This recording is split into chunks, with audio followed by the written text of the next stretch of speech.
Luno. So, ngayon no, is kung gusto nyong bumalik sa Panginoon, bumalik na kayo ngayon habang may oras pa.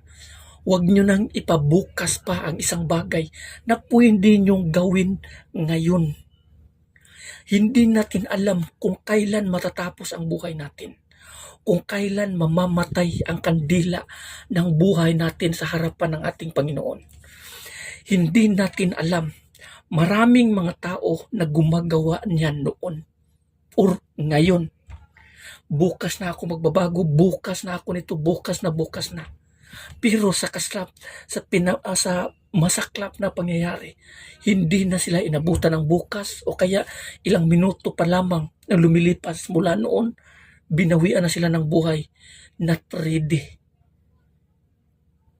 Huwag sana nating gawin uli ang mistake or pagkakamali ng iba. Huwag na nating ipagbukas pa ang pwede nating gawin ngayon. Hindi natin alam kung ano ang mangyayari bukas. Maraming pagbabago, maraming pagkakaiba. Maraming mga tao na instead na tinatawag ng Panginoon, sabihin, busy pa ako sa trabaho ko. Bukas na ganito, gagawa muna ako nito, ganito, ganyan. Biglang dumating ang Panginoon sa kanilang buhay. Biglang surprise ang dumating ang kamatayan. Lack of forgiveness. Lack of faith. Anong mangyayari sa tao pag ganun ang buhay? Biglang darating ang ganung pangyayari sa buhay natin. Kaya pagsikapan nyo o pagsikapan natin na babalik sa Panginoon ngayon na mismo. Ngayon, oras ngayon, alas 6:31 ng gabi. Mamaya alas 7 or alas 6:35 or alas 7, hindi natin alam. Baka mamaya babawian na tayo ng buhay. Hindi natin alam. Kaya kung maaari, ngayon pa lang, bumalik tayo sa ating Panginoon. Ayon nga dito sa sinasabi sa kasulatan, sa parables na binibitawan ng ating Panginoong Kristo patungkol sa hari na may handaan. Nag-ihaw siya ng mga baka, karniro, o anuman. Tinawag niya ngayon ang kanyang alipin. Tinawag niya ngayon, sinabihan niya, puntahan mo ang isang village na yon. Tawagin mo ang lahat ng mga tao, sabihin mo, nakahanda na ang handaan. Sabihin mo, nakahanda na ang lahat. Kulang na lamang ay sila. Anong sinabi ng alipin? Sige, pupuntahan ko. Pinuntahan niya yung mga tao, isa-isa sa mga village, binahay-bahay niya. Ang bawat tao ay tumatanggi. Busy ako sa trabaho. May bago ako sa akong trabaho. Busy ako kasi nakabili ako ng bahay, nakabili ako ng lupa. Busy ako kasi bago akong kasal. Narinig ito ng Panginoon or ng hari. Sabi niya, puntahan mo ang bawat sulok ng village. Tawagin mo lahat ng mga tao yung mahihirap. May mga kapansanan o sino. Tinawag at yun ang dumalo. Ayon dito sa kasulatan, sinabi dito, pinipili ng Panginoon or pinili ng Panginoon ang mga taong mahihirap upang magiging mayaman sa kaharian ng Diyos. Dito sa atin ngayon, maraming mga tao na nakakarinig sa salita ng Diyos. Kasi nga, sinabi rito, many are called but few are chosen. So tinawag ang halos lahat ng mga tao pero iilan lamang ang pinili. Tinawag itong mga taong ito kasi nga ayon nga sa Biblia, kung walang ipapadala na mensahero, sinong makikinig sa salita ng Diyos? So pinadala ng Panginoon ngayon ang kanyang mga missionaries, evangelist, pastor, or mga mangangaral or sino pa man. Pinadala niya doon tawagin. Pero anong sabi ng mga tao? Tumanggi sila kasi nga Busy kami kasi may ginagawa kami. Busy kami kasi busy ako sa trabaho. Wala na akong oras sa pagbabasa. Wala na akong oras sa mga ganito. Busy kami kasi magpagawa ako ng bahay. Busy ako kasi may plano ako sa lupa na nabili ko. Busy ako kasi nagtatanim ako ng mga ganito. Busy, busy lahat. Busy ako sa negosyo ko.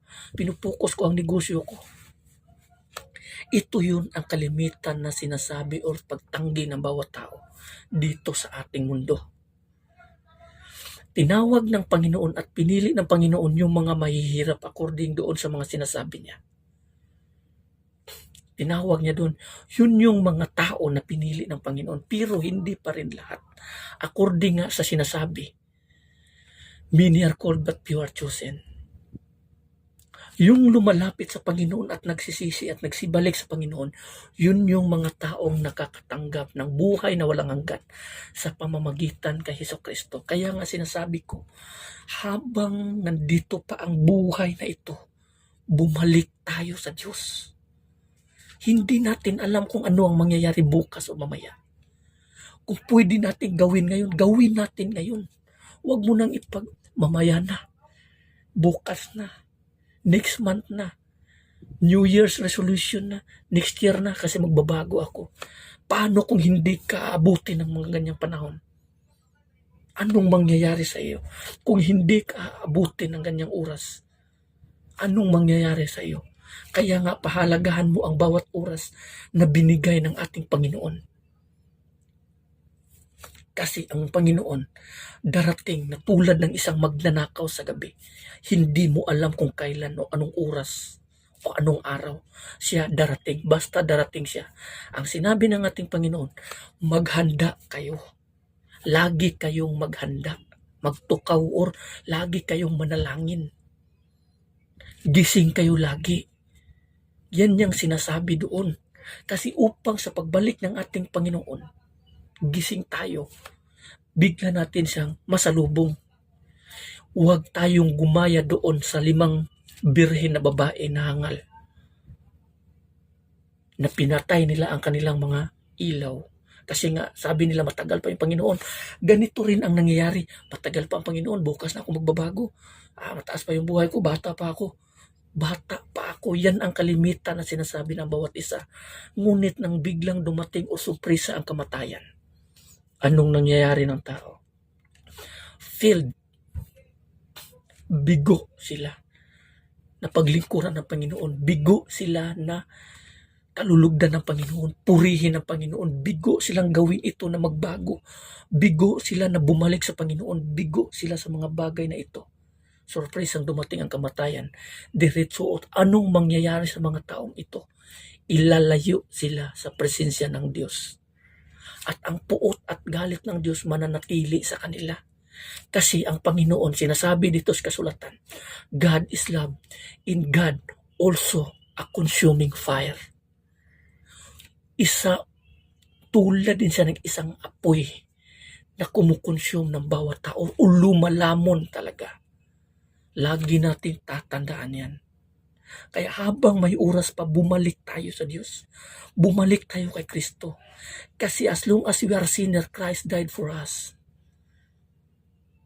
So hanggang dito na lang. Maraming salamat and God bless everyone. Amen.